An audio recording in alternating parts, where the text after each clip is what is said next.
Hello, my friend. Today I will tell you another long-forgotten legend. Close your eyes and let the magic transport you to Middle-earth. Our journey begins. The wind over the North Downs carried the taste of rain and old sorrow. It sighed through the broken stones of Fornost, the ancient capital of Arnor, once proud and fair beneath the banners of kings. Now it was a graveyard of memories, towers half sunken, halls swallowed by earth and ivy, the air heavy with the echo of a realm long fallen. Among those ruins walked Halion, a ranger of the north, clad in a weather-stained cloak of gray-green.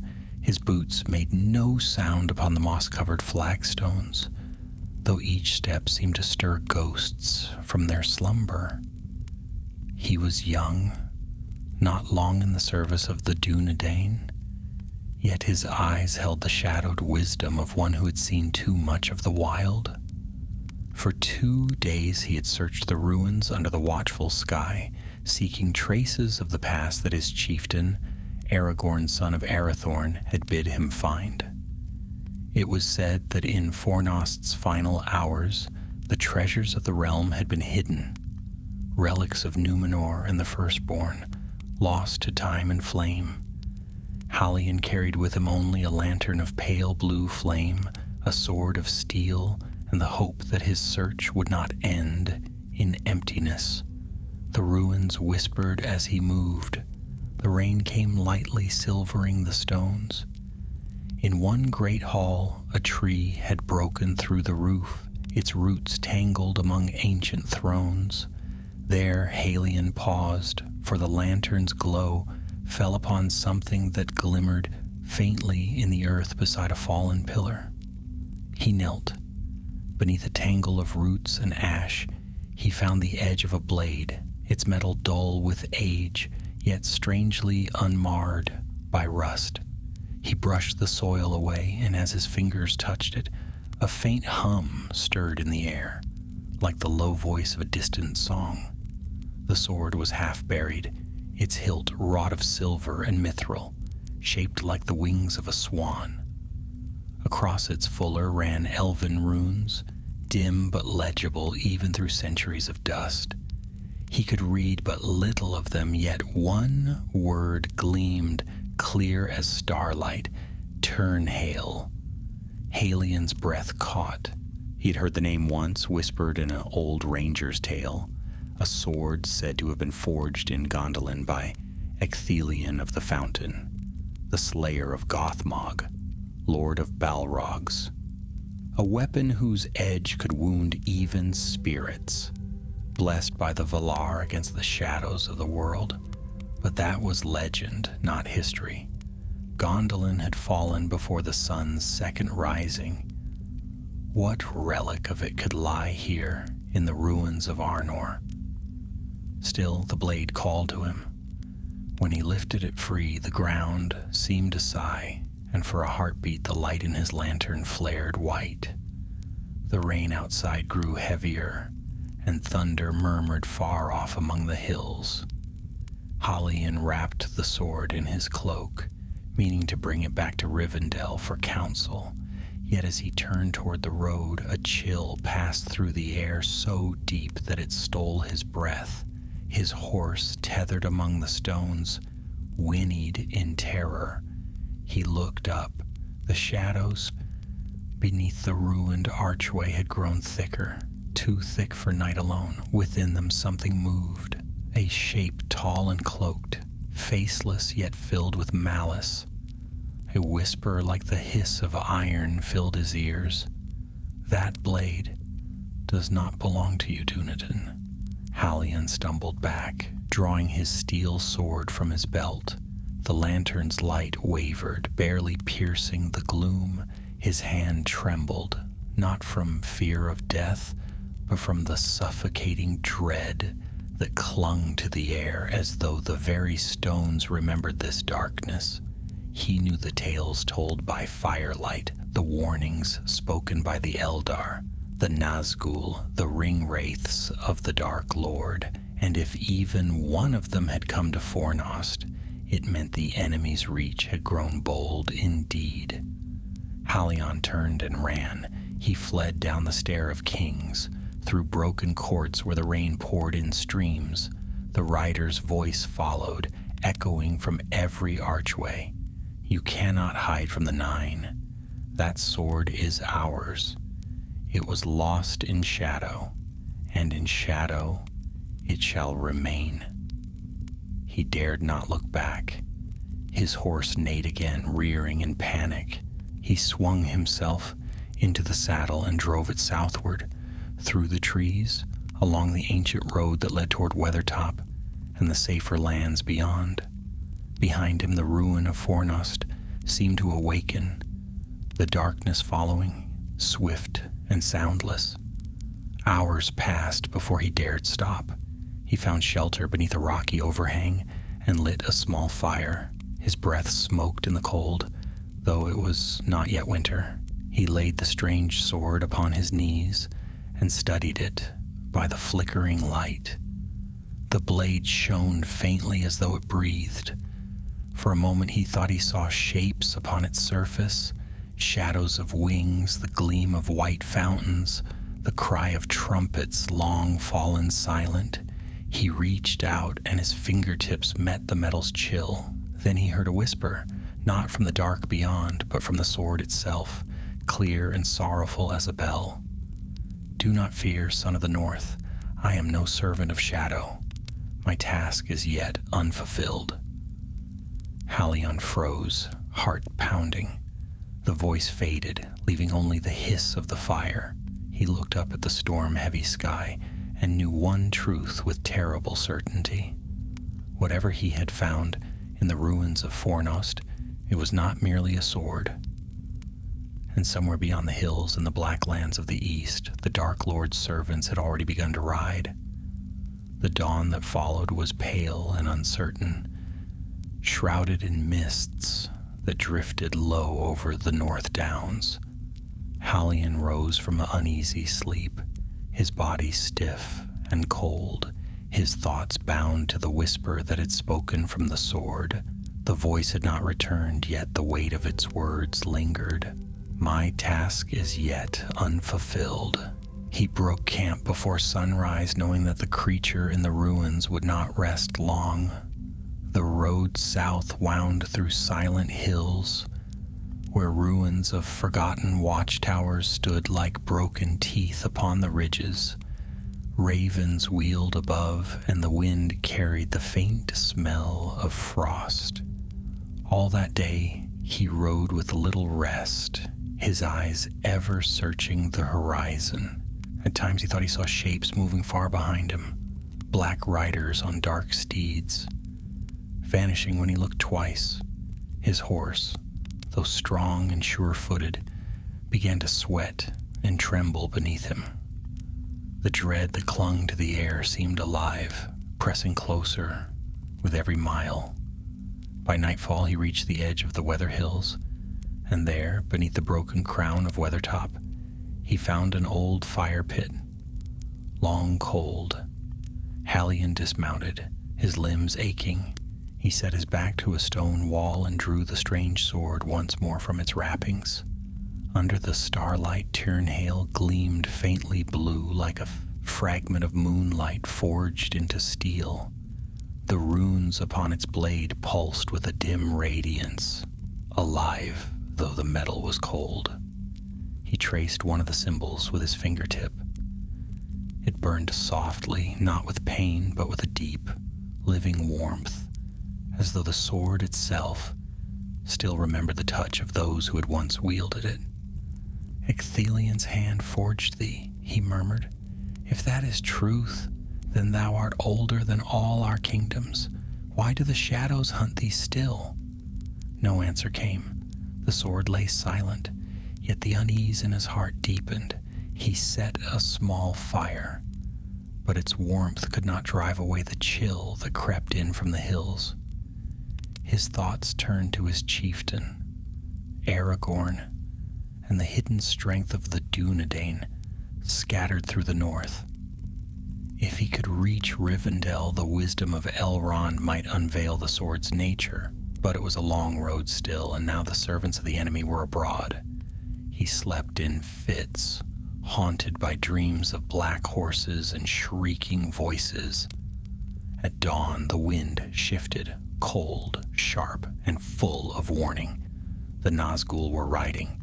By midday he heard them, faint hooves striking the stones, the echo of cruel laughter carried upon the air. He spurred his horse into the low woods of the Trollshaws, weaving through thickets and across shallow streams, seeking any path that would hide his scent. Yet they were tireless, unerring. Wherever he turned, he felt the shadow's breath upon his neck. As he rode through a narrow ravine, his horse stumbled upon a stone bridge half fallen into ruin. From the far side, a figure rose, tall, cloaked in gray, a bow in hand. "Hold!" the stranger cried. "No further, unless you bear no malice." Halion drew rein sharply, raising a hand. "I am Halion of the Dunedain. The enemy rides behind me. Make haste, or we are both lost." The man stepped forward, and the firelight caught his face, lined and weathered, but his eyes were keen and bright. A scar marked his brow. Recognition flickered between them. "By the stars," Halion breathed. "You are Amdir, captain of the North Watch. You were said to have fallen years ago at the Barrow Downs." "I fell," Amdir said grimly, "but did not die. The wights took me, though my spirit did not yield. It was the elves of Lindon who freed me, and since then I've kept watch in these wilds." His gaze fell to the sword wrapped in Halion's cloak. "And I see you bear something that does not belong to this age." Halion hesitated, then drew Turnhale from its wrappings. The older ranger's eyes widened, and he stepped back as though before a sacred relic. "Turnhale," Amdir whispered, "the Spirit Slayer. By the valor, I thought it lost forever." "You know its name," Halion said, astonished. "Then tell me, why do the Nazgûl seek it? What power lies in this blade?" Amdir's face hardened. "Long ago, after the fall of Gondolin, one of Ecthelion's forges was saved by the wandering elves of Sirion. There they reforged his greatest work, Turnhale, a weapon made with the light of Arundel's star and tempered in the tears of Ulmo's fountains. Its edge can wound what no mortal steel may touch. The Dark Lord himself feared its kind, but when Arnor fell, the sword vanished, and the Nine searched for it ever since." Halion's grip tightened. "Then it is indeed what the shadow said. It was lost in darkness, and they would have it return." Amdir nodded. "Aye, and if they take it, none will stand before them. You must bring it south to Rivendell. Elrond will know what must be done." Before Halion could answer, a chill fell upon the valley, thick and suffocating, like a great hand closing upon the throat. The horses screamed and reared. From the trees came the sound of iron upon stone, and out of the mist rode 3 figures cloaked in black. The Nazgûl had found them. Amdir loosed an arrow. It struck one of the riders square in the chest, but the shaft passed through as though through smoke. A shriek answered, terrible and inhuman. "Ride!" Amdir cried. "To the ford!" They fled through the winding gorge, branches clawing at their cloaks. The Nazgûl came behind, swift as nightfall. Halion drew Turnhale, and its blade flared with white-blue light. The nearest wraith recoiled, its mount screaming in terror. "Go, lad!" Amdir shouted. "I'll hold them here." Halion's heart rebelled, but he obeyed, spurring his horse across the stream. Behind him, the clash of steel rang once, twice, then was drowned by a shriek. that split the air like thunder. He looked back only once and saw Amdir standing upon the bridge, the light of the sword's reflection gleaming upon his blade. Then the mist swallowed all. When Halion reached the open plain, the world had grown silent once more. His horse trembled beneath him, foam streaking its neck. He turned toward the south, toward Rivendell, but in his heart there was no triumph, only the heavy knowledge that the darkness was not yet done. Far behind, upon the hills, the nine gathered their strength again, and somewhere among them a deeper voice whispered in anger, "The blade of Ecthelion walks again. Bring it to me." The days that followed were a blur of flight and fear. Halion rode southward through the wild lands that lay between the Weather Hills and the Loud Water, never resting long, never daring to kindle a fire for warmth. The Nazgûl were behind him, sometimes distant, sometimes near enough that their cries echoed through the night like the sound of iron scraping upon stone. The road was old, broken in places by floods and years of neglect. He crossed streams that ran like silver threads between the hills and past ruined watchtowers overgrown with briar. Every place bore the silence of forgotten glory. The rangers of the north had once patrolled these lands in strength, but now only a few lonely men watched in secret for the signs of evil returning. As he rode, Halion thought of Amdir, the old captain who had stood against the Nazgûl upon the bridge. The memory of that pale light in the mist would not leave him. He knew in his heart that Amdir was dead, yet he also felt the man's spirit still walked beside him. More than once, when the night wind moaned through the trees, Halion thought he heard a whisper in that voice he remembered so well. "Ride, lad, ride." The sword Tyrnhael lay wrapped in his cloak, though it seemed never to rest. At times it grew cold as ice, and at others it throbbed faintly with warmth, as if its heart still beat. When he touched its hilt, he felt strength return to his weary limbs, and the heaviness of fear lifted from his mind. Yet with that comfort came unease, for he knew no gift of power came without price. On the third night, he found shelter in a shallow cave near the banks of the Methithel. The stars glimmered faintly through drifting cloud, and a thin rain fell, hissing against the stones. He led his horse into the cave and unwrapped the sword. The blade shone faintly even in darkness. Halion studied the runes along its edge, tracing them with his finger as Amdir had once taught him. Slowly, he spoke the words aloud, haltingly, for they were old beyond reckoning, elvish of a kind seldom spoken even in Rivendell. Tyrnhael, Lure Ochwin, bane of the shadow that dwells unseen. When he finished, a soft wind stirred within the cave, though the air outside was still. Then a faint voice answered, quiet, solemn, and filled with ancient sorrow. "Long have I slept, far from the hands of the firstborn. Why hast thou woken me, child of men?" Halion bowed his head, though no form appeared.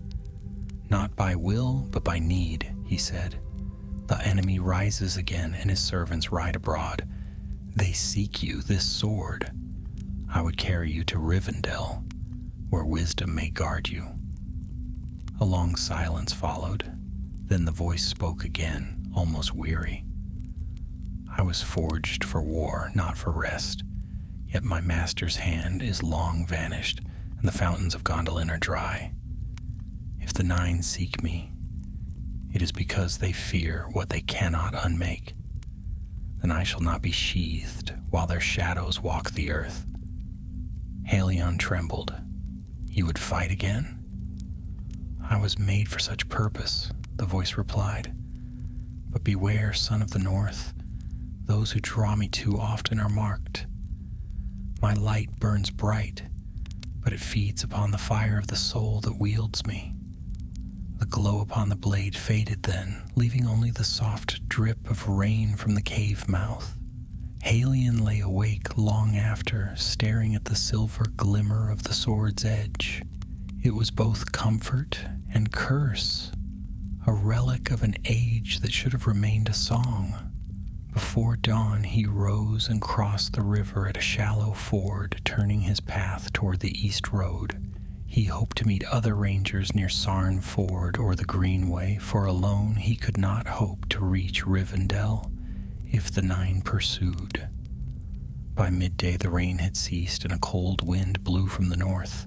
He pressed onward through empty country, the land flattening into moor and scattered copses of birch. It was then, as the light began to fade, that he saw movement on the horizon. Riders. 5 of them, cloaked in gray and green. Halion's heart lifted. These were no wraiths. He knew that manner of bearing.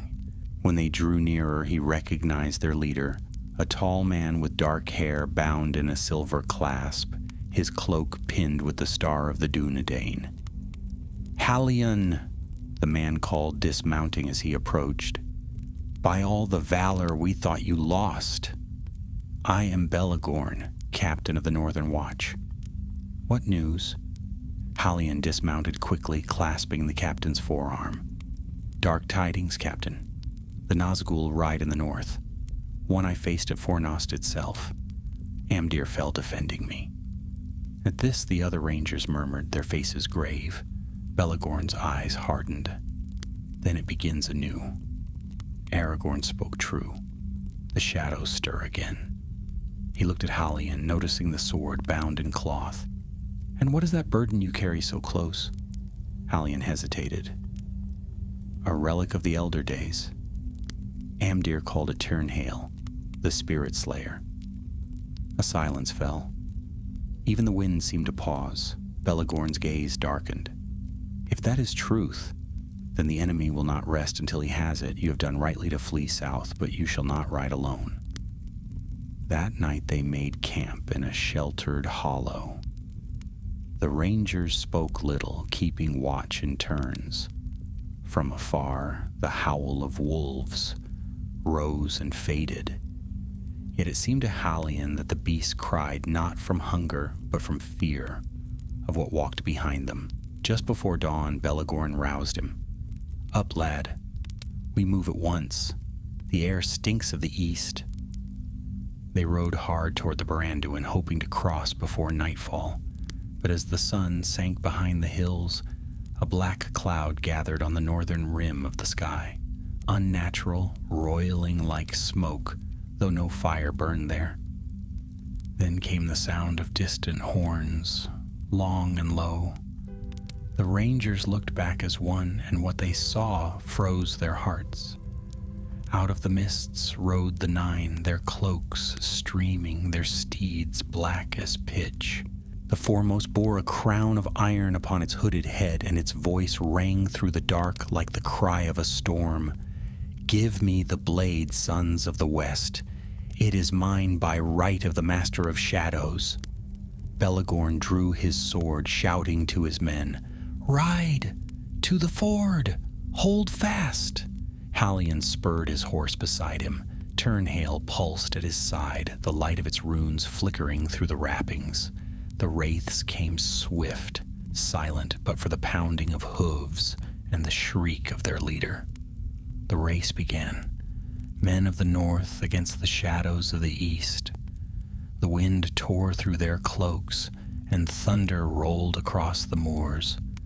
Halion's heart pounded with the rhythm of the hooves, and he prayed that the river still ran strong enough to bar the wraith's path. But even as they neared the valley where the Baranduin curved wide, the storm broke. Rain lashed the earth and lightning tore the sky in two. And there, beneath the flashing heavens, the ford awaited, swift and deep, its waters roaring white against the rocks. The 9 were closing fast. Halion gripped Turnhale in his hand, feeling its fire surge once more. Whatever lay ahead, there would be no more running. The storm had come, and with it, the hour of battle. The rain fell in sheets, heavy as iron, turning the moor into a sea of mud and storm water. The rangers rode hard, their cloaks whipping like banners in the wind. But the sound of pursuit never faded. Behind them, the 9 swept down the slope in a dark wave, their cries piercing through the thunder like knives. The sky was black with storm, the earth trembling beneath the pounding of hooves. Halion's breath came ragged, his horse slick with sweat and rain. The Baranduin lay ahead, broad and violent under the storm, its waters foaming white. Lightning lit the river's course in jagged flashes, showing the distant glimmer of the Sarn Ford Bridge, half shattered by floods long past. If they could cross there, the river might yet hold the wraiths at bay. "Ride!" Belagorn shouted above the storm. "To the ford! Keep the light of the west in your hearts." The men pressed on, though their strength was failing. One ranger's horse stumbled and fell, and in an instant a black rider was upon him. A scream rang through the storm, swallowed by the wind, and the man was gone. Halion looked back once and saw the wraith lift its face toward him, empty yet filled with malice. They reached the river's edge at last, and Belagorn turned, rallying what remained of his men. "Form the line. Hold the crossing." Halion dismounted and drew Turnhale from its wrappings. The sword blazed to life, casting white-blue fire that flickered against the dark. The sight of it gave the rangers courage. Even the horses, terrified by the wraiths, steadied at the blade's light. The Nazgûl halted upon the opposite bank, their forms wavering through the rain. Then the Witch King himself rode forward, towering above his brethren. His crown of iron gleamed with cold light, and his voice rolled across the river like thunder. "Mortal men," he said, "lay down that which you cannot bear. The sword you hold was forged for greater hands than yours. Give it to me, and your deaths shall be swift." Belagorn answered, his own sword raised, though it shone no light. "We are the Dunedain, heirs of Numenor. You shall not cross this river while we yet breathe." The Witch King laughed, a sound like the tearing of metal. "Then breathe your last." With that, the Nazgûl charged. The river churned as their dark steeds plunged forward, water hissing beneath them as if recoiling from their touch. The rangers loosed arrows, but the shafts turned aside, falling harmless into the foam. Halion stepped to the fore, Turnhale blazing brighter than ever. When the first of the wraiths neared, he struck. The blade cut through the shadow as through smoke, and the rider shrieked. Thrown back into the river, where it vanished beneath the torrent, the others faltered, but the Witch King pressed on. The air grew heavy, thick with a darkness that dimmed even the lightning. Belagorn shouted orders, but his voice seemed distant, muffled by the power that surrounded the enemy. Halion could scarcely draw breath. His limbs felt bound by unseen chains, yet still he raised the sword, its light flickering like a dying star. The Witch King rode straight through the flood, his black steed unfazed by the raging waters. "You dare raise that blade against me?" he hissed. "You are but a mortal spark. I am the flame of unending night." Halion's knees trembled, but he stood firm. "Then let night meet the light of the west." With a cry, he leapt forward, and Turnhale met the Witch King's blade. The impact was like the meeting of storm and mountain. Light and shadow burst outward, blinding all who stood near. The The water itself seemed to rise in a wave of white fire, and for a heartbeat, the world held its breath. Then came a sound, a scream not of voice but of spirit, raw and terrible. The Witch King reeled, his sword shattering into shards of darkness.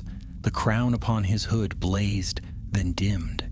He turned his faceless gaze toward Halion, and in that moment the young ranger felt the full weight of the Wraith's fury. "You cannot destroy me," the Witch King whispered. "No mortal hand can slay the one who has passed beyond death." Halion faltered, his strength failing. The light of Turnhale dimmed as fear took hold. The Wraith raised its hand, and shadow poured forth like smoke, cold and choking. But then Belagorn was beside him, seizing his shoulder. "Stand fast, Halion. Remember who you are." Halion drew upon the last of his strength. He lifted Turnhale high, crying words he did not know, ancient Elvish that came unbidden to his lips. The sword blazed once more, and with a final swing, he struck the Wraith's helm. A flash of light split the storm. The Witch King screamed, a sound that shook the very stones of the riverbed. His form shuddered, half vanished, his mount collapsing beneath him. The other Nazgûl wailed in disarray, their assault faltering. The waters of the Baranduin rose suddenly, a wall of white foam driven by the wind and rain. It crashed over the crossing, sweeping the black riders back into the river's heart. When the wave passed, only Halion and the rangers remained upon the near bank, battered but alive. For a long while, there was no sound but the storm and the river's roar. Halion fell to his knees, the sword still glowing faintly in his hand. Belagorn knelt beside him, his face pale and drawn. "You've done it," he said softly. "You struck the Witch King himself?" Halion shook his head, breath shallow. "Not slain, only wounded. He will rise again." Belagorn's eyes turned to the river, where black shapes still drifted like smoke. "Then we must move swiftly. The blade's light will not hide us long. They will come again." Halion nodded weakly. He tried to sheathe Turnhale, but the sword resisted, humming low as though it thirsted for more battle. Only when he spoke, softly, in Elvish, did its light fade and the metal cooled beneath his hand. As they gathered their wounded and made ready to depart, a strange calm fell upon the land. The storm began to pass, and through the parting clouds, a single star shone faintly above the river. Halion looked upon it and thought of Amdir, of the old captain's courage, and of the price each man must pay when darkness rises. The rangers rode south once more, weary but unbroken. None spoke for a long time, and even the night birds were silent. The rain had washed the blood from their cloaks, but not the memory of what they had faced. And far behind them, beyond the river's foam, a voice whispered through the dark, faint, wrathful, and eternal. "The blade that wounds the unseen, I will have it yet. Let the north tremble. Let all the world remember the wrath of the Witch King of Angmar." The storm's last rumble echoed that vow, rolling away into the east, and Halion, clutching the sword that glimmered faintly against his side, knew that the victory at Sarn Ford was only the beginning. The hunt of the Nazgûl had not ended. It had merely begun anew, the hidden refuge of their kin. Yet as they passed through a narrow vale between the hills, a strange unease fell upon them. The air grew colder. The horses snorted and balked. Belagorn raised a hand, signaling a halt. "Something walks near," he murmured. From the ridge above came a whisper, faint like dry leaves stirring. Then a figure appeared, tall and wrapped in a dark cloak. His face was shadowed beneath a hood, but his voice carried with an eerie calm. "You bear what does not belong to you." Halion felt the blood drain from his face. For an instant, he thought it was another of the Nazgûl. But no, this presence was different.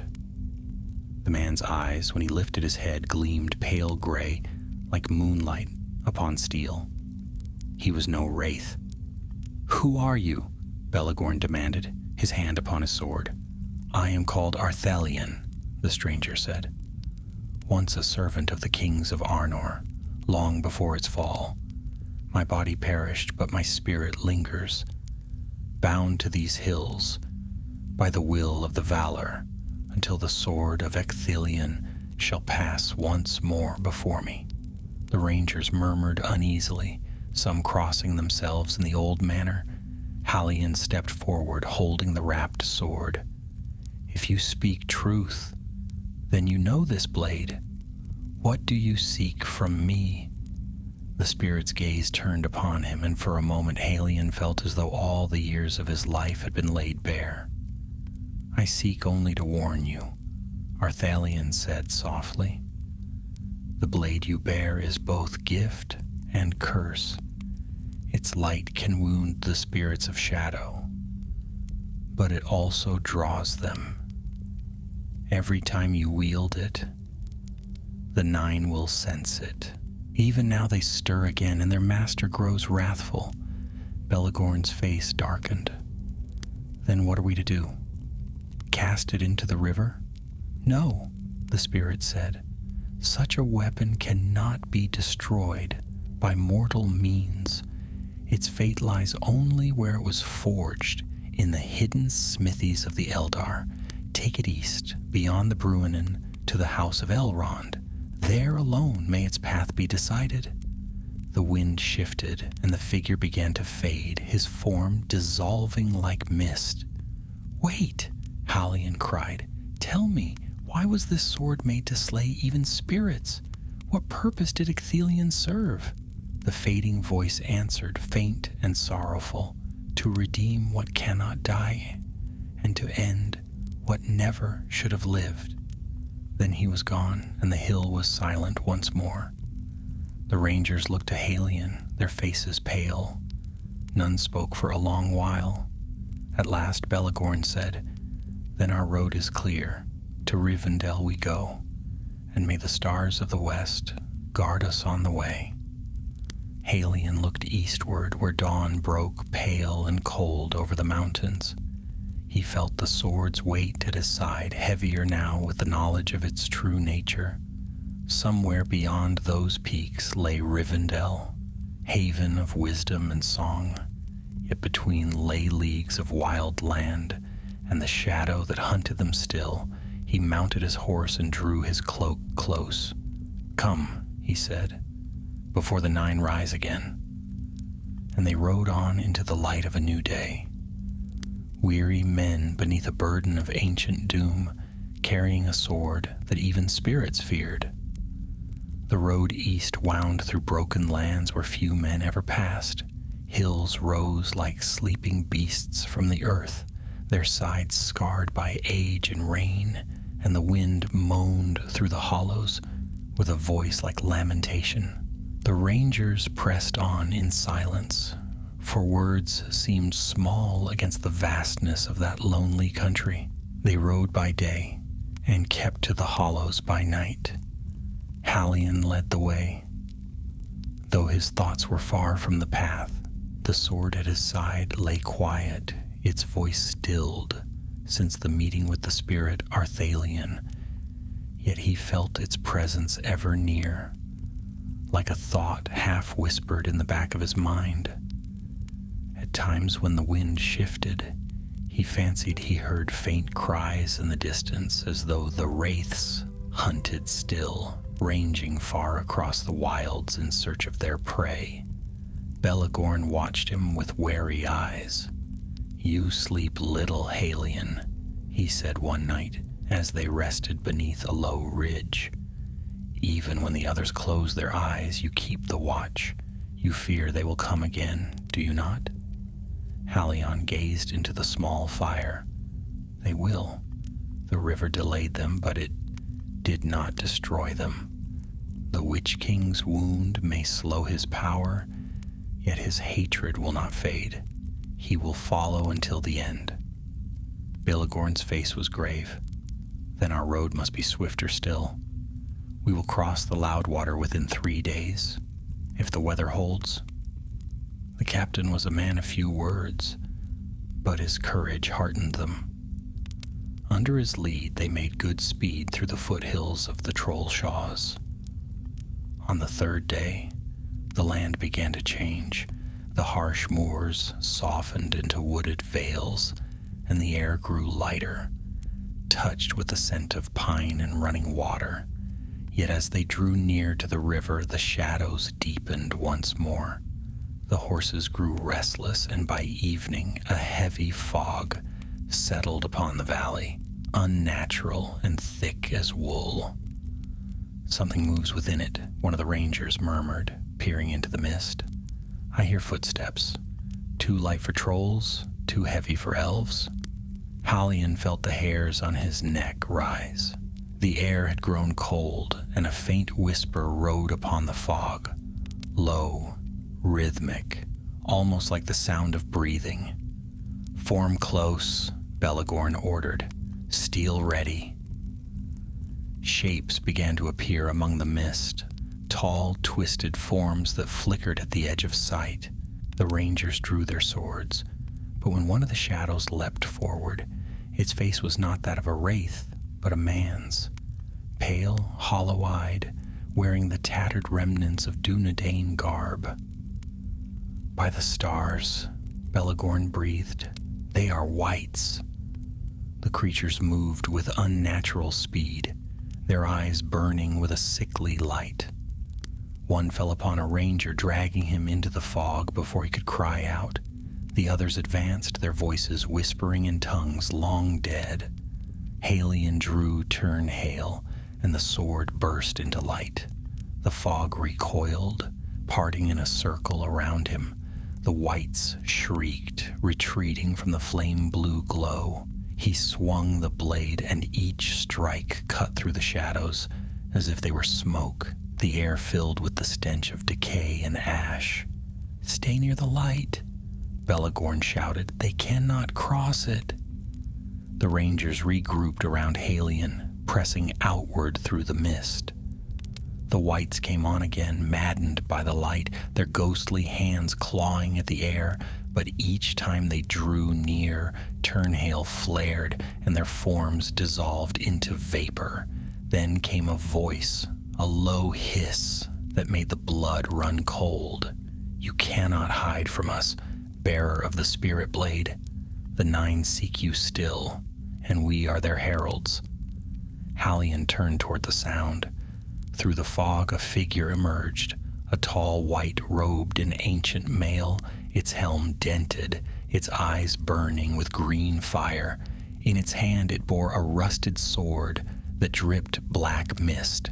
"Who are you?" Halion demanded. The wight's laugh was like the creak of dry wood. "Once I was Hador of Arthedain, sworn to the line of Isildur. Now I serve the shadow, bound by its will. That which you bear once belonged to our kings, yet you defile it with mortal touch." Halion felt anger stir within him.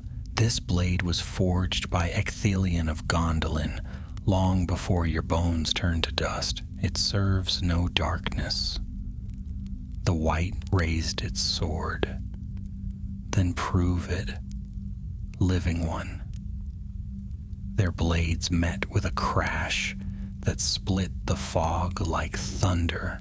Turnhale's light flared, and the wight shrieked as its weapon shattered. Yet instead of fleeing, it grasped Halion's wrist, its touch cold as death. "All light fades," it hissed, "even that of the stars." Pain surged through Halion's arm, searing his veins like ice. He cried out, falling to one knee. The sword's light wavered, dimming as shadow poured from the wight's grasp. "Halion!" Belegorn roared, charging forward. He struck the wight from behind, his blade cleaving through the spirit's neck. The form crumbled into ash and vanished with a sigh like the wind through hollow reeds. The fog began to thin. The other wights drew back, their whispers fading into silence. One by one they dissolved, leaving only the scent of damp earth and the echo of their lament. Halion knelt in the clearing, breathing hard. The glow of Turnhale flickered faintly, its once bright flame dimmed. Belagorn helped him to his feet, his brow furrowed with worry. "You're wounded?" Halion looked down at his arm. The flesh beneath his sleeve was pale, almost translucent, as though the life had been drawn from it. "Not by blade," he said hoarsely, "by their touch. The cold of the grave." Belagorn's expression darkened. "Then we must reach Rivendell swiftly. The elves may yet heal what lingers." They pressed on through the night, following the sound of running water until the fog lifted entirely. At last they saw the gleam of the Bruin, and far below, winding silver through the valley. Beyond it, the faint glow of lanterns shone in the distance, the hidden lights of Imladris. Hope stirred in their hearts. They had come far through darkness and storm, and now the house of Elrond lay within reach. But as they descended the last slope, Halion looked back one final time. The hills behind them were shrouded once more in mist, and far off, faint and terrible, came a cry that chilled his soul. The voice of the Witch King, distant yet near, echoing across the wild. "You run from me, mortal, but I have tasted your fear. The blade that burns the unseen will be mine. There's no haven from the Nine." Halion turned away, urging his horse onward. The river roared below, its waters bright beneath the moon, and beyond it, the valley waited, a place of refuge or of reckoning. He did not yet know which, but he rode on, and the light of Turnhale, though dimmed, still glimmered faintly at his side, a fragile star defying the darkness. The valley of Imladris lay before them, veiled in soft mist and silver light. The roar of the Bruinen filled the air, mingling with the quiet music of hidden waterfalls. For a moment, Halion felt his weariness fade, for here the world seemed untouched by shadow. The air was cool, fragrant with pine and Eleanor, and the very stones of the path seemed to hum with peace. The rangers rode down the steep trail, their eyes wide with wonder, for few of their kind had ever seen the hidden valley. When they reached the bridge across the river, elves awaited them, tall and fair, their mail shining like starlight. They bowed in greeting, though their gazes lingered on the sword bound in Halion's cloak. One of them spoke, his voice clear as running water. "Welcome, sons of the North. You stand at the threshold of the last homely house east of the sea. What errand brings you to the halls of Elrond half-elven?" Belagorn dismounted and bowed.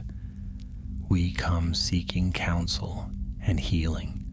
The shadow of the Nine has risen again in the north, and one of our own bears a burden that none may understand." The elf's eyes turned to Halion, and a flicker of recognition passed across his face, as though some memory stirred. "Then haste you must make. Follow me. The Lord of Rivendell awaits." They were led through winding paths beneath arching trees, where lanterns hung like captured stars. Water whispered along the stones, and the air glowed with a quiet radiance that seemed to seep into the heart. Halion felt the chill in his arm lessen, though the mark of the wight's touch remained. The elves said little, but their eyes were full of knowing. At last they entered a great hall lit by countless candles. At its far end stood Elrond, Lord of Rivendell, His hair dark as nightfall, his eyes deep and bright as still water. He greeted them kindly, though there was gravity in his bearing. "Be welcome, Dunedain," he said. "Long have I awaited word from the north, yet seldom do you come bearing tidings of joy." Belagorn bowed low. "My lord, darkness gathers once more. The Witch King of Angmar rides again, and his servants hunt across the wild.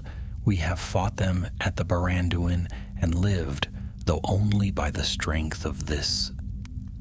He gestured to Halion, who stepped forward and laid the sword upon the table before Elrond. The blade, even wrapped in cloth, seemed to fill the room with a subtle presence. When Elrond drew back the covering, a murmur passed among the elves gathered there. Turnhale's light awoke at once, pale and pure, gleaming like moonlit frost. The runes upon its steel flickered, as though greeting an old friend. Elrond's eyes narrowed, and he spoke softly in a tongue older than men's memory. "A Turnhale Nachúil, Mathorfair. So it is true, the blade of Ecthelion walks the world again." He lifted it gently, his expression mingling awe and sorrow. "Few living have seen such a weapon. It was wrought in Gondolin by the hand of one who gave his life to slay the Lord of Balrogs. It is said that in its making, a fragment of his own spirit was bound within, that it might forever stand against the darkness that cannot be slain." Halion bowed his head. Then its voice spoke truth. It remembers. Elrond set the sword upon the table and looked at him closely. "And you, Halion, son of the North, what bond lies between you and this blade?" Halion hesitated. "I found it buried in the ruins of Fornost. Since then, it has called to me. When I draw it, it burns with light and fury, and the spirits of the enemy flee before it. Yet its power draws them as well. The Nazgûl seek it, and through them the Dark Lord's gaze may already fall upon me." Elrond's face grew grave. "You speak rightly. Such a weapon cannot remain hidden long. Its light pierces not only the veil of shadow, but the eye that watches from afar. The Nine will not cease their hunt." Belagorn spoke. "Then what is to be done, my lord? Shall we keep it here in Imladris or cast it into the deeps?" Elrond shook his head. "It cannot be destroyed by any fire of this world. The hand that forged it is long gone, and no other may unmake its bond, but nor may it be left idle. Its purpose has returned, and that is no small omen. The enemy stirs, and already his servants move in the east. Perhaps the Valar themselves have willed that the blade awaken once more." Halion felt a weight settle upon him. "You mean to send it into battle again?" Elrond's gaze softened, though his eyes were sorrowful. "The days of peace are ending, Halion, yet you are not without choice. The sword chose you, or so it seems, but whether you accept that burden is yours alone." He turned to an elf who stood nearby, tall, golden-haired, with keen eyes like morning light. "Glorfindel, you know the lore of this weapon better than most. What counsel would you give?" Glorfindel stepped forward, his voice calm yet powerful. "Turnhale is of the same lineage as my own blade, forged in the last age against the Balrogs. Its light is a terror to the servants of shadow, for it strikes not at flesh, but at the spirit that dwells within. Yet such power is perilous. It consumes the will of those unprepared to wield it. Only a heart untainted by desire or pride can bear its flame and live." Halion met his gaze. "Then tell me, Lord Glorfindel, if I bear it, will it destroy me?" The elf lord regarded him for a long moment. "If your purpose falters, yes. But if your heart remains true, you may yet master it, and in doing so strike a wound that even the Dark Lord will remember." The hall fell silent. The words hung heavy in the air, and the flame of the candles flickered as though stirred by unseen breath. At last Halion spoke, his voice low but steady.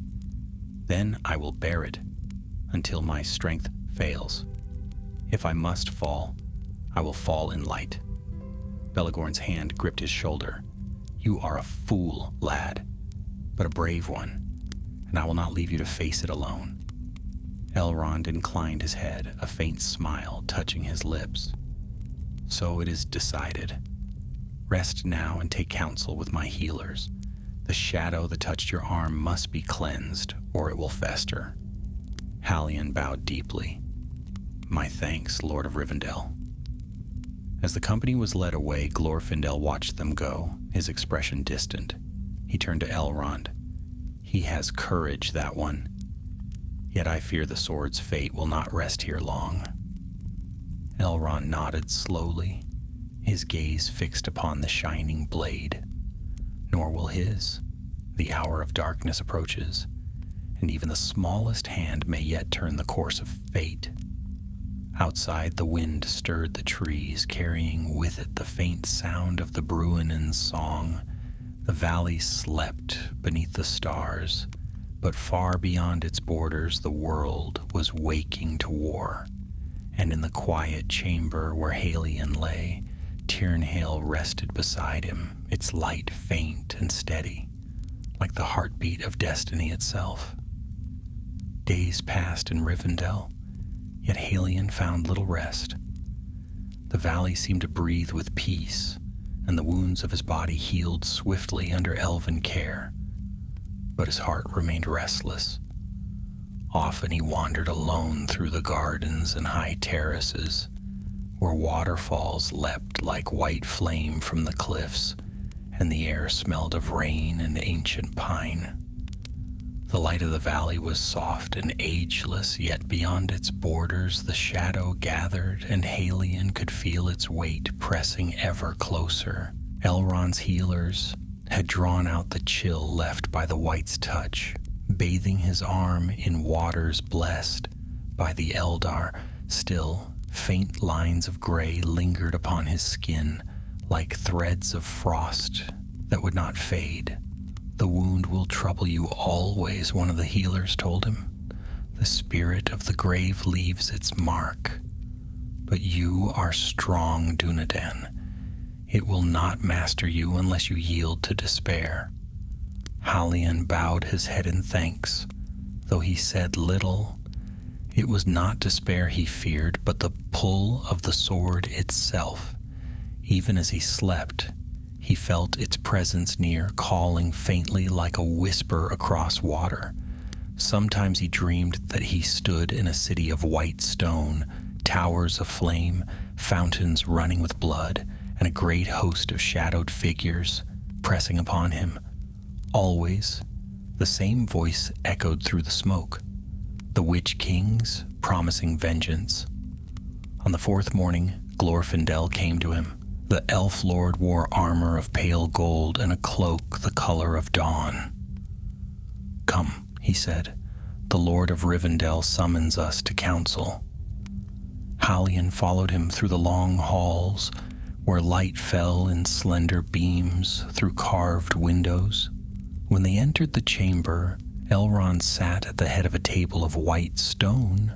Beside him stood Belegorn and several others, elves of Rivendell and rangers of the north. Maps were spread before them, marked with runes and the courses of rivers. Elrond rose as they entered. "Dark tidings have come from the east," he said. "Scouts report the movement of orc hosts through the Etten moors, and rumors tell of a black captain seen near the borders of Angmar. The Nazgûl gather again. We must decide swiftly what is to be done with the sword." Belegorn rested a hand upon the hilt of his blade. "If the Nine seek it, then they will not rest. No fortress can stand against them forever. I say we take the sword far to the west. across the sea if need be. Elrond shook his head. That road is closed to us. No ship now sails to Valinor, nor would the Valar accept such a burden. It was wrought by the hands of the Eldar for the war against the Shadow, and upon this shore its fate must end. Glorfindel spoke then. If the Witch King himself leads the hunt, then the blade must not be hidden. It must be used. There is power in this weapon that even the Ringwraiths dread.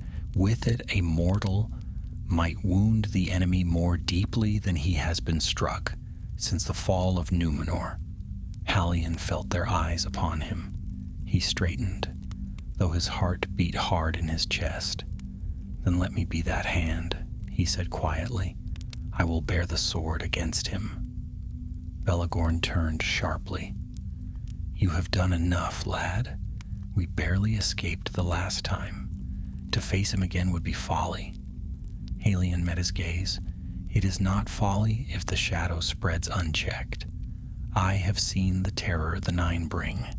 I will not flee while they hunt my kin.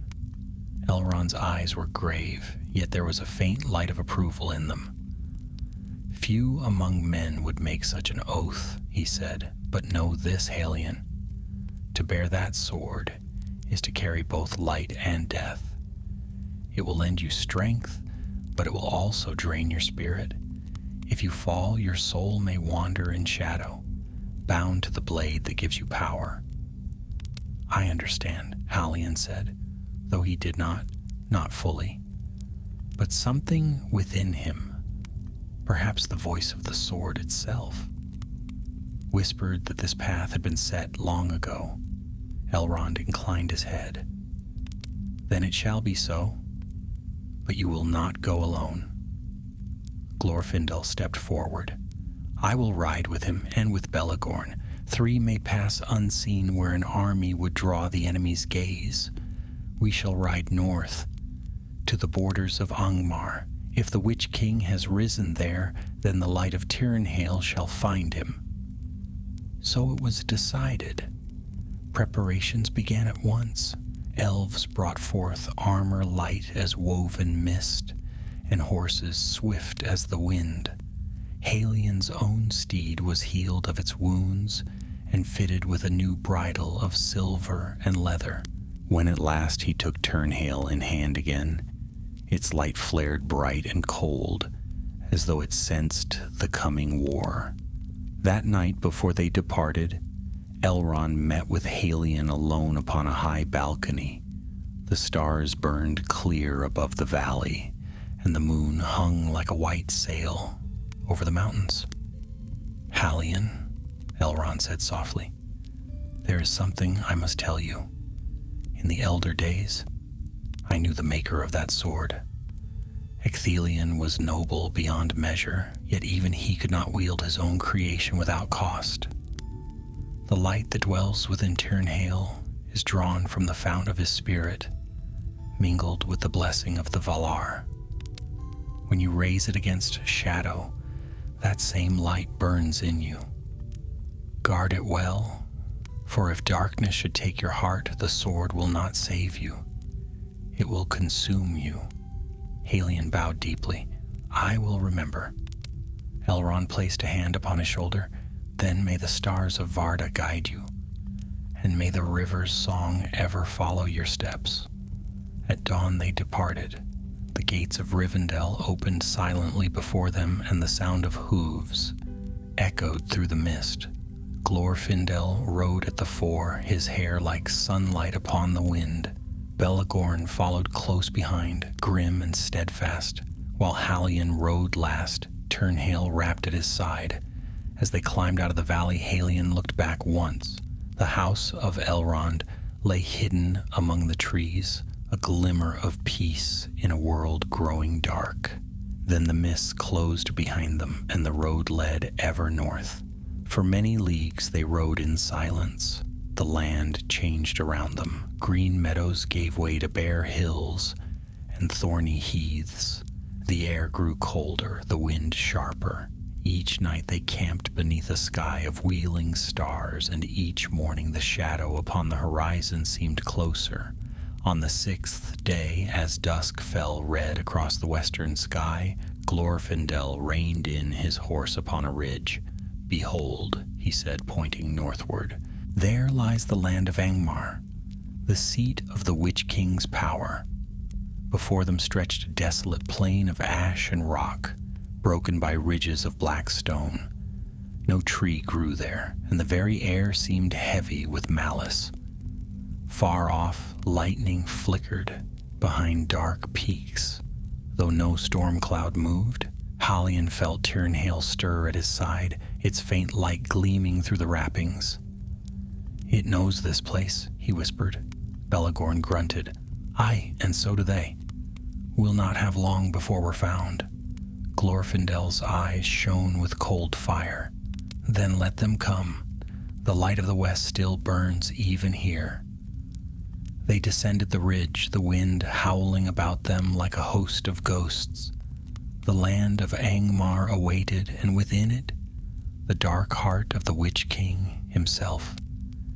And as they rode into the gathering storm, the sword that killed even spirits awoke once more, hungering for the shadow it had been born to destroy. The land of Angmar lay before them like a wound upon the world. No grass grew there, no birds sang.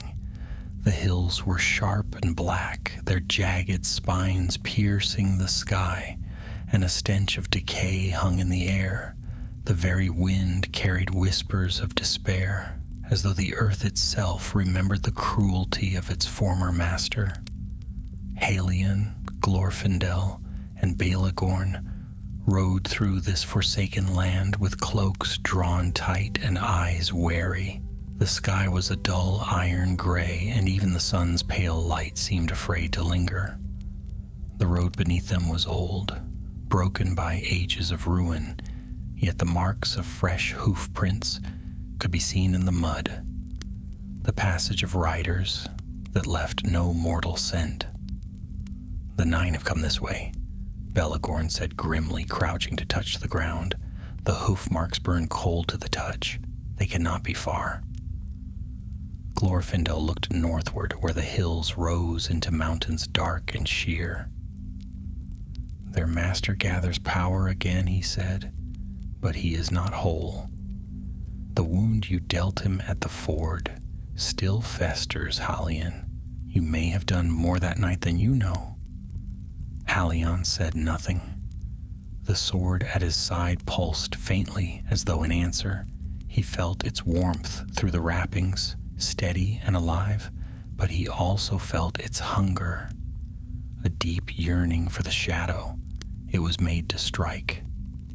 They rode for 2 days through the desolation.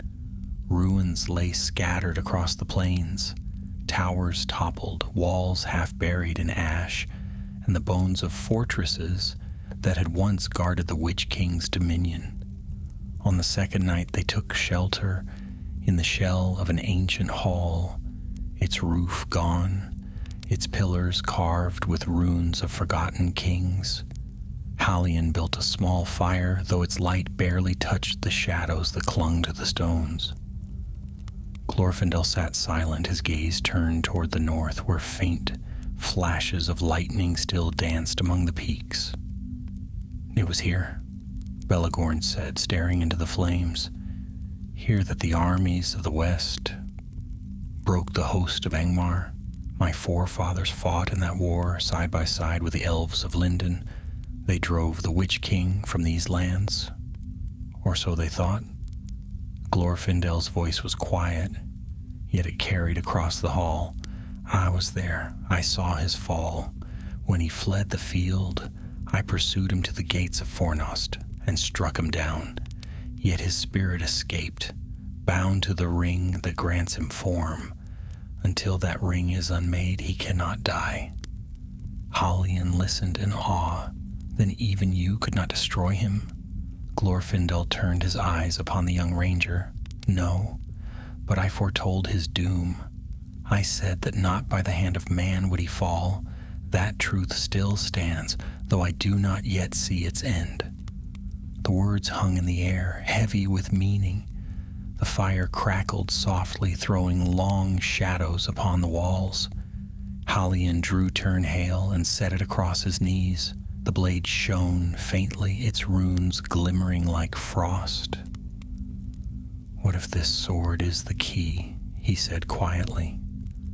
"A weapon not bound by mortal craft, forged to strike at spirit and shadow alike. Could it be that the fate you foresaw lies within this steel?" Glorfindel's gaze lingered upon the sword. "Perhaps. But prophecy is a treacherous path. It may lead us to hope, or ruin. Only the valor know what part this blade will play." That night Halion could not sleep. He dreamed again of fire and shadow, a great throne of black stone, upon which sat the Witch King, his crown burning with cold flame. In his dream the wraith's voice filled the air, vast and cruel. "You think to wound me again, mortal? The sword you bear is mine by right. It was taken from the hands of my slain foes in ages past. Return it, and I will grant you death without torment." Halion's hand went to his sword, even in sleep, and he cried out, Ui, waking in terror. The fire had burned low, and the wind howled through the broken arches. Belegorn was already awake, his blade drawn. "What is it?" he asked sharply. Halion wiped the cold sweat from his brow. "A dream, or more than a dream. He speaks to me now across the veil." Glorfindel rose, his eyes glimmering faintly with golden light. "Then he knows we are here. His will reaches far, but he cannot yet strike. Still, we must move swiftly. The dawn will find us upon his doorstep." They broke camp before sunrise and pressed deeper into the mountains. The road climbed steeply between cliffs, winding ever upward until at last they came to a narrow pass. Beyond it lay a valley black as coal, filled with fog and the sound of distant cries. In the heart of that valley stood Carn Dûm, the citadel of the Witch King. Its towers rose like claws from the earth, their windows burning with ghostly fire. The air around it shimmered with shadow, and the ground trembled faintly as though the land itself despised the fortress that scarred it. Halion's breath caught in his throat. "By the stars," he whispered, "this place should not exist." "It should not," Glorfindel agreed, "and yet evil clings to its bones like rot to a fallen tree. Here lies the heart of Angmar, and here we must strike." Belegorn spat upon the ground. "3 against such darkness? Then let it be 3. I'd sooner die with sword in hand than live to see his shadow spread again." Halion unwrapped Turnhale. The sword flared bright, casting a blue-white glow across the valley. The mist recoiled from its light, and for a heartbeat, the oppressive darkness seemed to waver. But with that light came a sound, a deep, distant roar that echoed from the citadel's depths. Glorfindel's eyes hardened. He feels it. The Witch King knows the blade has come. From the gates of Carn Dûm came a horn blast, long and terrible. Shapes moved in the fog, tall, armored forms with eyes like coals. Orcs, trolls, and darker things poured forth, their cries mingling with the thunder of drums. Belegorn drew his sword and laughed bitterly. "So much for stealth." Halion raised Turnhale high, and its light grew fierce, blazing like a fragment of starlight. "Then let them come." The first wave struck them like a tide. Glorfindel's blade flashed gold, swift as lightning, cutting down foes faster than they could cry out. Belegorn fought beside him, grim and fearless. Halion moved among them like the wind, Turnhale carving paths of pure light through the darkness. Wherever the blade struck, shadow burned and fell away. but the horde was endless, pouring from the black gates without cease. For every foe slain, 3 more rose in its place. Above the din, a voice cried out, cold, commanding, filled with malice. "Leave the mortals! Bring me the sword!" The shadow deepened, the ground shuddered, and from the gates rode the Witch King himself, his form vast and wreathed in darkness. His steed was black as night, its eyes like burning pits. The air grew cold as he approached, and all lesser creatures fell silent. Hallion's heart clenched, yet he did not retreat.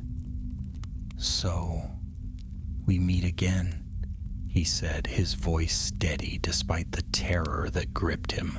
The Witch King's laughter was like the breaking of stone. "You cannot escape your fate, mortal. The sword belongs to me, as does your soul." Hallion raised Turnhale, and the 2 forces met amid thunder and flame. The clash of light and shadow shook the mountains, and the stars themselves seemed to tremble in their courses. And as their blades met once more, the ancient war between spirit and steel began anew in the heart of Angmar. The clash of light and shadow shook the very bones of the mountains. Where Turnhale met the Witch King's black blade, sparks of blue fire and black flame leapt into the air, hissing like living serpents. The ground split beneath their feet, and the sky turned red with storm. Around them the hosts of Angmar wailed in fear, for even orcs and wraith servants could not bear to look upon the meeting of that light and that darkness. Hallion's arms trembled as he struck again and again, each blow met by the Witch King's relentless power. The air between them was filled with a dreadful song, the ring of steel, the cry of spirit against spirit, the hum of Turnhale burning with ancient wrath. Belegorn and Glorfindel fought nearby, holding the tide of creatures that poured from Carndoom's gates. But all eyes turned to the heart of the battle, where man and wraith contended beneath a sky of fire. "Your light falters, mortal," the Witch King hissed, his voice echoing through the valley. "You wield a power beyond your right. The sword will take you before the dawn." Halion's breath came ragged, yet his resolve did not waver. "It will not take me," he gasped, "until it has taken you." He lunged forward, Turnhale flashing like a shard of moonlight. The Witch King parried, and the shock of their meeting threw Halion backward, tumbling across the blackened ground. Pain flared in his side, and blood stained his cloak. The wraith advanced slowly, the dark mist of his presence thickening. "Do you feel it now?" the Witch King mocked. "The weight of the unseen pressing upon your soul? Even your spirit strains to flee your body. That is the truth of all men, weak, fleeting, doomed." Halion forced himself to his knees, clutching Turnhale's hilt. "You speak of doom," he said, "as if it were yours to grant. Yet even you were undone once, by light stronger than this." The Witch King halted, his crown glinting faintly.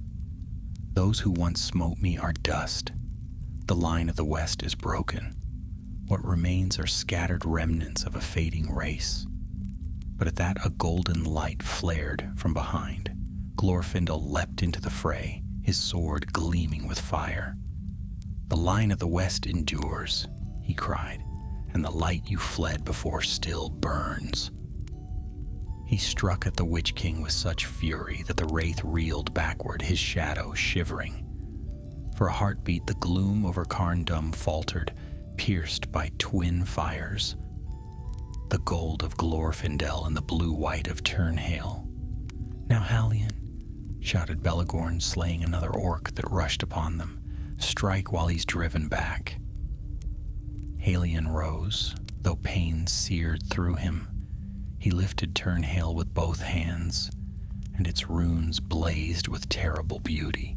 A wind swept through the valley, not the chill breath of Angmar, but a current clean and strong, carrying the faint sound of distant waters. The Witch King turned his burning gaze upon him. "You cannot destroy me, fool of the North. I am the undying shadow, the servant of Sauron, and his will cannot die." Halion's voice was quiet, but it carried above the storm.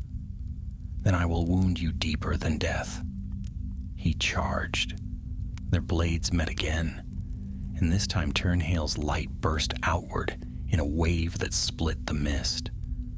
The Witch King cried out, a sound that seemed to tear the world apart. For the first time since the fall of Númenor, he faltered, his form wavering, his dark mantle burning away to reveal the hollow nothing within. The valley shook. Glorfindel shielded his eyes, and Belagorn staggered beneath the brightness. The orc hosts fell to their knees, shrieking. Halion pressed forward, driving the sword into the heart of the wraith's shadow. The Witch King's scream rose higher, twisting through the air until even the mountains echoed it back. The black steed beneath him burst into flame and vanished, and the shadow of the wraith collapsed inward, torn by the power of the blade. For one heartbeat, the valley was filled with light. And then came silence. Halion fell to the ground, gasping. The light of Tyrnhale flickered once, twice, then dimmed to a faint glow. The air grew still. The armies of darkness, leaderless, scattered like smoke in the wind. The gates of Carn Dûm stood empty, the fires within dying one by one. Belagorn was first to move. He dropped to his knees beside Halion, shaking him by the shoulder. "Lad, speak to me." Halion's eyes opened, clouded with exhaustion.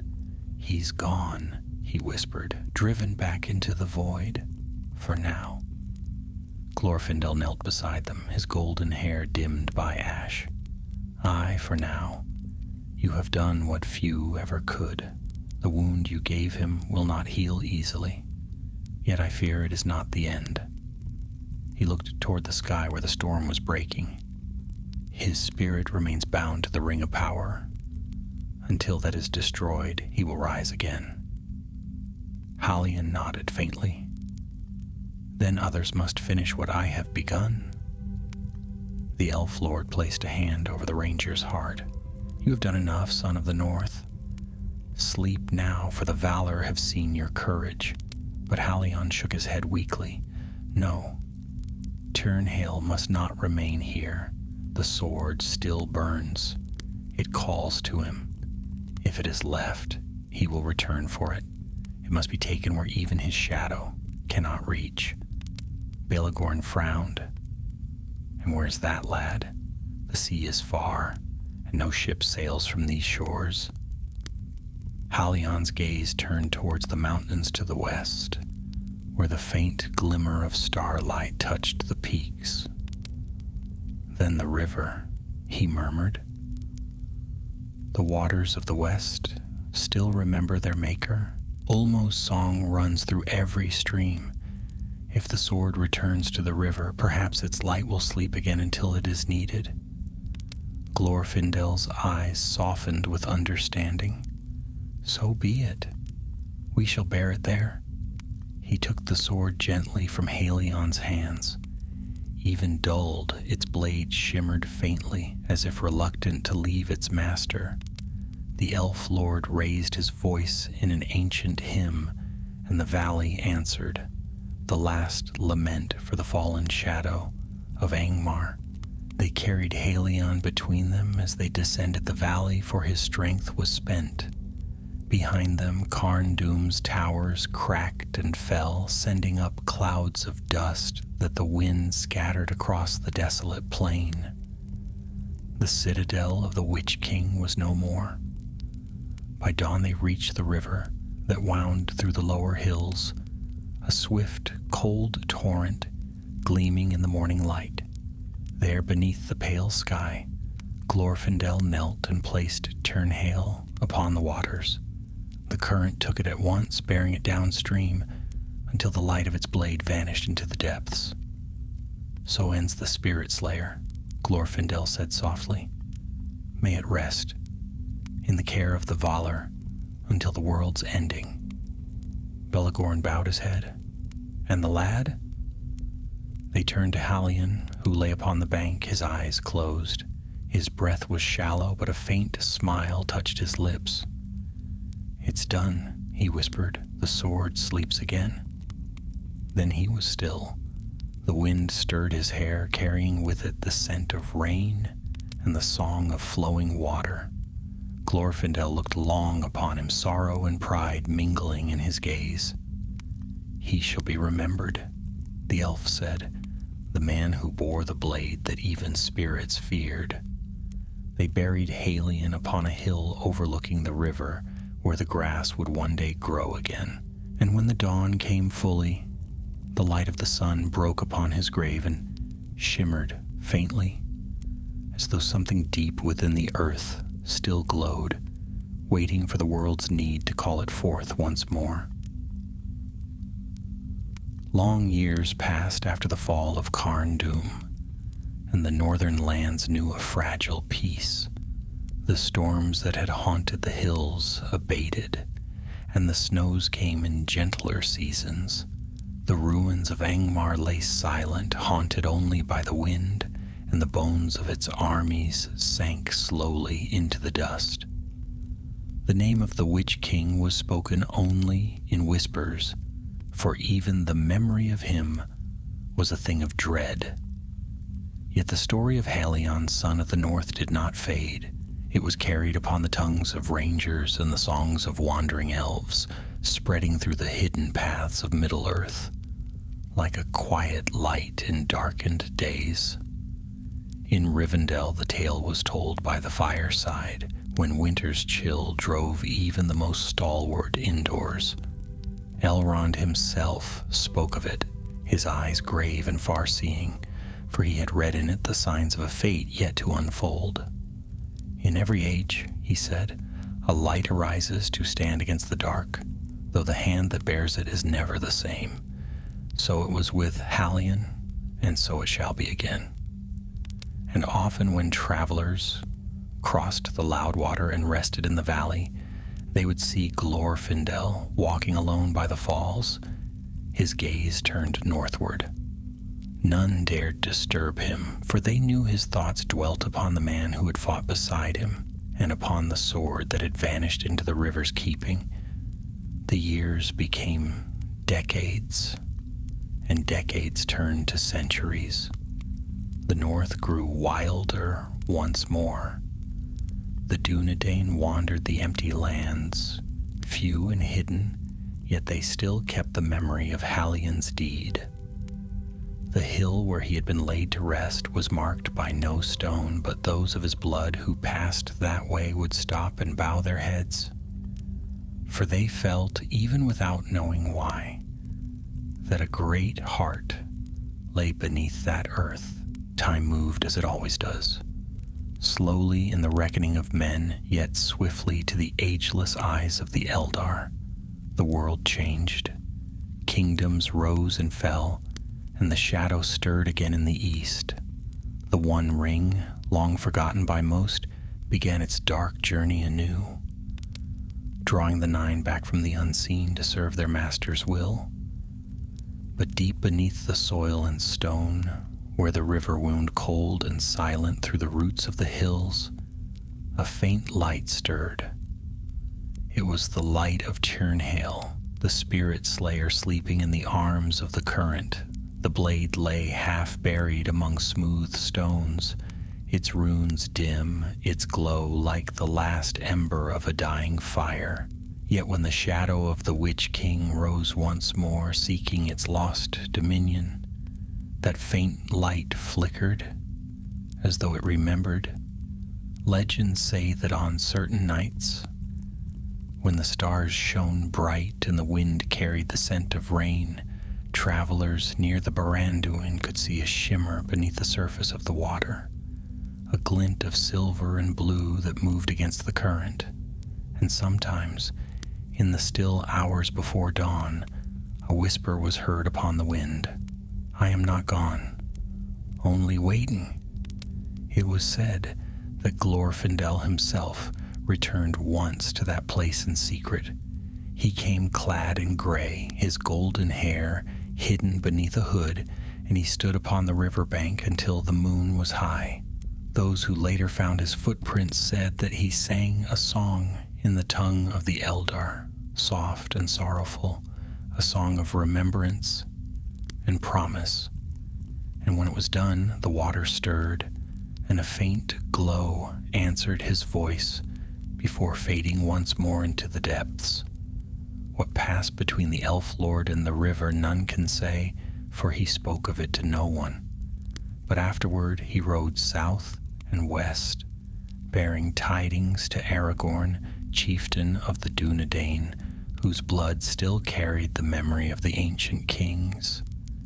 To him Glorfindel told the story of Halion and the sword that could wound the unseen. "Keep the tale in your heart," he said, "for there may come a day when such light is needed again." And so the legend lived on. When the War of the Ring came at last, and the Witch King rode forth from Minas Morgul to the Pelennor, clad in terror and shadow, some among the Dunedain remembered the tale of Turnhale. They said that as he fell before the hand of Eowyn and the wrath of Merry, his scream carried not only pain but recognition, as though he had felt again the bite of that ancient light. The sword itself was not there, yet its memory lingered, and perhaps its unseen fire lent strength to those who faced the darkness without fear. After the war, when the king returned and the realm of Gondor was renewed, a company of rangers journeyed north at his command. They sought the resting places of their forebears and the relics of forgotten days. Among them was Belegorn's grandson, a tall man named Caranthir, who bore the same keen eyes as his forefather. He crossed the moors of Angmar, now quiet under grass and wind, and at last he came to the river, where the old songs said the blade had been set adrift. There he knelt by the bank, his reflection mingling with the starlight on the water. "If the light of Turnhale still endures," he said aloud, "let it be known, for the world has need of hope, even now." No answer came. The water flowed softly, whispering against the stones. Yet as Caranthir turned to go, a ripple crossed the river, and for an instant a gleam of blue-white shone beneath the surface, then was gone. He smiled, though he could not say why, and whispered, "Sleep well, old friend." He carried that sight with him all his days, and when his own time came, he told his children of it, and they, in turn, told theirs. Thus, the tale of the Spirit Slayer was never lost, though the sword itself remained hidden, resting in silence. In the ages that followed, the world changed beyond reckoning. The elves departed, the seas widened, and the memory of the elder days dimmed. Yet somewhere, beneath mountain and water, the blade of Ecthelion lay sleeping, its runes faint, its song hushed but not forgotten. Some say that when the final darkness comes, when the seas rise and the stars fall, the rivers of the world will run backward, carrying with them all that was lost. Then shall Turnhale rise once more, borne upon the flood, and in that last hour its light will burn against the night one final time. But for now, it rests. The world turns quietly beneath the stars, and the waters murmur their endless song over the stones. And though Halion's name is seldom spoken, his spirit lingers where he fell, not as a ghost, but as a memory of courage, For in every age there comes a man or woman who takes up the burden of light, knowing the cost, and walks into the shadow unflinching. And so the story of the sword that kills even spirits, and of the man who bore it, passes into legend, a tale told by firelight when the wind is cold and the night is long, a tale of the north where the stars burn brighter, and where sometimes, if one listens closely, by the river's edge, a faint voice may yet be heard, carried upon the flowing water. Do not fear, child of the West. My task is yet unfulfilled, and the river keeps its secret.